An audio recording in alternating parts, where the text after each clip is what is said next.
આજે તો મગનું શાક ને રોટલી કરી નાખી હતી। વાત જાણે એમ છે કે આજે તો રાહુલને ઉપવાસ હતો, કારણ કે આજે બીજ થાય, પણ મને ખબર નહોતી એટલે મેં એમના પાકનું પણ ખાવાનું કરી દીધું। તો એમના પાકનું ખાવાનું મેં કૂતરાને આપ્યું અને પછી હું પણ ખાવા બેસી ગઈ। તો ખાઈ પીને પરવારી ગયા અને કપડાં વાસણ કરી નાખ્યા। ત્યારે રાહુલ લઈને આવ્યા છે ફૂલ, તો ભગવાનને ચડાવે છે અને મને પણ એક સરસ મજાનું ગુલાબ આપી દીધું। તો એને સુગંધ લેતી ગઈ અને લખવા બેસી ગઈ। લખતા ટાઈમ થઈ ગયો એટલે તૈયાર થઈ ગઈ। તો જો હું ફાઇનલી તૈયાર થઈ ગઈ છું અને આજે રાહુલ મને મૂકવા આવી રહ્યા છે, કારણ કે આજે તે ઘરે છે। પછી અમે નીકળી ગયા કોલેજ તરફ। તો કોલેજ અમારા ઘરેથી ખૂબ નજીક છે, એટલે જતા પણ વાર ના લાગે અને આવતા પણ વાર ના લાગે। અને કોલેજનો ટાઈમ 10:30 થી 4:30નો છે, એટલે આવીને તમે કંઈ પણ કામ કરી શકો છો।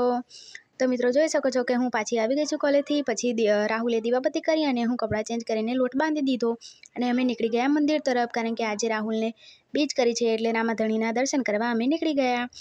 મંદિર અમારા ઘરેથી ખૂબ જ નજીક છે, પણ અમે આજે મોડું થાય એટલે અમે બાઇક લઈને નીકળી ગયા। મંદિરે જતા વાતાવરણ માણતા ગયા અને મંદિરે આવી ગયા। મંદિરે સરસ મજાની આરતી ચાલુ હતી એટલે આરતીનો લાભ લીધો અને ઘર તરફ નીકળી ગયા। આવીને હું રોટલી કરવા બેસી ગઈ। તો મળીશું બીજા બ્લોગમાં, બાય બાય।